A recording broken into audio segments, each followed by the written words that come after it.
Bonjour, bienvenue à cette pensée du jour. Aujourd'hui, on veut parler de noces, de mariage dans Matthieu 22. Et on vit dans un temps où est-ce que c'est pas possible de faire des mariages de plus de 25 personnes. Et encore, il y a toutes sortes de restrictions et beaucoup de compassion pour ceux qui se marient ces temps-ci. C'est pas toujours selon les plans. Et Jésus va raconter une parabole du festin de noces. Alors, on va s'imaginer ça ensemble, qu'on peut participer à des noces. C'est au début du chapitre 22. Ça va dire, et je vais lire dans la seconde 21, Jésus prit la parole et leur parla de nouveau en parabole. Il dit, le royaume des cieux ressemble à un roi qui fit des noces pour son fils. Il envoya ses serviteurs appeler ceux qui étaient invités aux noces, mais ils ne voulurent pas venir. Il envoya encore d'autres serviteurs avec cet ordre. Dites aux invités, j'ai préparé mon festin, mes bœufs et mes bêtes grasses sont tués, tout est prêt, venez aux noces. Mais eux, négligeant l'invitation, s'en allèrent l'un à son champ, un autre à ses affaires. Les autres s'emparèrent des serviteurs, les maltraitèrent et les tuèrent. À cette nouvelle, le roi se mit en colère. Il envoya ses troupes, fit mourir ses meurtriers et brûla leur ville. Alors il dit à ses serviteurs, les noces sont prêtes, mais les invités n'en étaient pas dignes. Écoutez bien ça, chers membres du Carrefour. Il dit au verset 9, allez donc dans les carrefours et invitez aux noces tous ceux que vous trouverez. Ses serviteurs s'en allèrent sur les routes, ils rassemblèrent tous ceux qu'ils trouvèrent, mauvais et bons, et la salle des noces fut remplie d'invités. Le roi entra pour les voir, et il aperçut là un homme qui n'avait pas mis d'habit de noces, et lui dit, « Mon ami, comment as-tu pu entrer ici sans avoir d'habit de noces? » Cet homme resta la bouche fermée.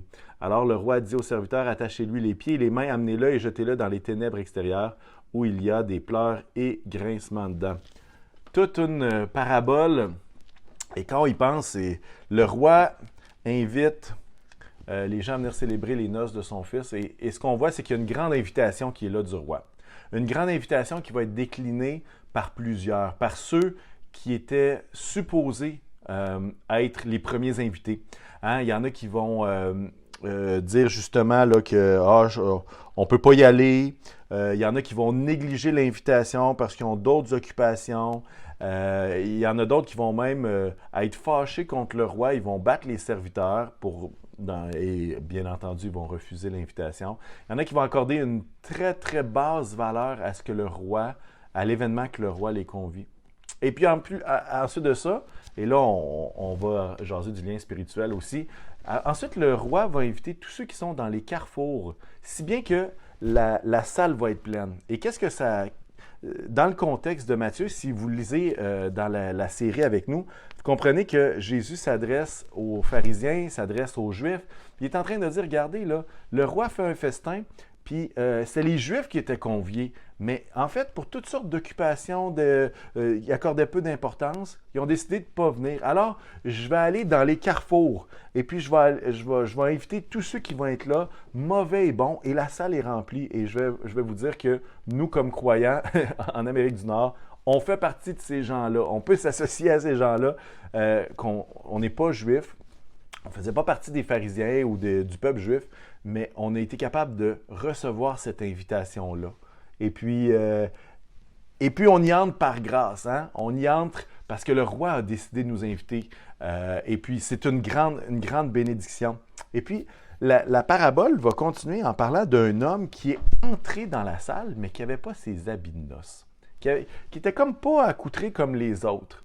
Et à cette époque-là, quand il y avait un mariage, l'autre, celui qui convient, dans ce cas-ci le roi, distribuait des vêtements spéciaux pour la noce. En fait, ce n'étaient pas des vêtements qui étaient, en tout cas, selon ce qu'on sait, selon ce qu'on apprend, ce n'étaient pas des vêtements flamboyants, mais c'était des vêtements qui étaient propres. Et ce qui se passait, c'est que chacun de ces personnes-là avait ses vêtements qui lui avaient été fournis. Pourquoi? Parce que c'était propre et tout le monde était convié dans le même endroit. Et qu'est-ce que ça nous signifie? C'est quoi l'objet de cette parabole-là? En fait, on peut croire que Dieu a des bonnes choses pour nous. On peut même entrer dans une église, en tout cas, en temps pas de COVID, là, on peut entrer dans une église, mais ne pas se soumettre à lui, ne pas vouloir revêtir le vêtement que l'autre, que Dieu veut nous donner. Et cette image-là du vêtement, on la voit à travers le restant des Écritures aussi, où est-ce que c'est comme le revêtement du vêtement pur, du vêtement propre, du vêtement, du fait qu'on est complètement lavé par Jésus. C'est ça qu'on revêt quand on fait de Jésus, non pas juste une personne en laquelle on croit qui existe, mais quand on fait de lui notre Seigneur et Sauveur, quand on fait de lui le Maître, celui à qui on donne honneur. Tous les invités qui ont refusé de participer, c'était un grand déshonneur pour le roi. Il manquait d'honneur. Et l'homme sans habit, c'était la même chose. C'est comme s'il déshonorait celui qui l'avait invité. Alors, mes amis, aujourd'hui, il y a une fête qui est réservée pour nous dans le ciel. Il y a une sainte invitation, une convocation. Ça va être génial, puis il n'y aura pas de 25 personnes limite. Au contraire, Dieu veut que tous parviennent à la repentance et que tous soient avec lui dans le ciel et dans son royaume éternel. Mais on voit ici que ce n'est pas juste le fait d'entrer dans un lieu, de juste répondre à une invitation, mais c'est de se revêtir du vêtement que Dieu veut nous donner, de cette justice-là, de ce pardon-là qui nous est accordé, qui est accordé à tous ceux qui font honneur au roi, dans le sens qu'ils vont accepter de faire de ce roi-là leur maître. Alors, je veux nous encourager et le but, je sais que c'est très rapide.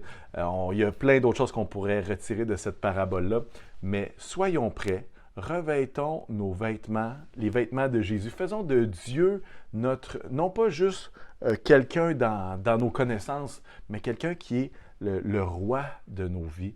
Et cette fête-là, elle est réservée pour nous, elle est réservée pour vous. Et puis, on peut marcher dans cette voie-là. Alors, prions ensemble. Seigneur Jésus, merci pour ta parole. Merci, Seigneur, pour cette parabole, Seigneur, que tu nous donnes afin de nous enseigner des vérités spirituelles. Je te prie que nul d'entre nous, Seigneur, ne soit pris sans vêtements, sans les vêtements, les habits de noces, Seigneur, mais que chacun de nous, on puisse revêtir ce vêtement, qu'on puisse se soumettre à toi. Et Jésus, accorde-nous, Seigneur, le pas que nous devons faire aujourd'hui. Accorde-nous, Seigneur, la direction que nous avons besoin de prendre aujourd'hui. Et puisses-tu bénir chacun qui écoute cette capsule. Je le demande dans le nom de Jésus. Amen. Soyez bénis tout le monde. Bonne journée.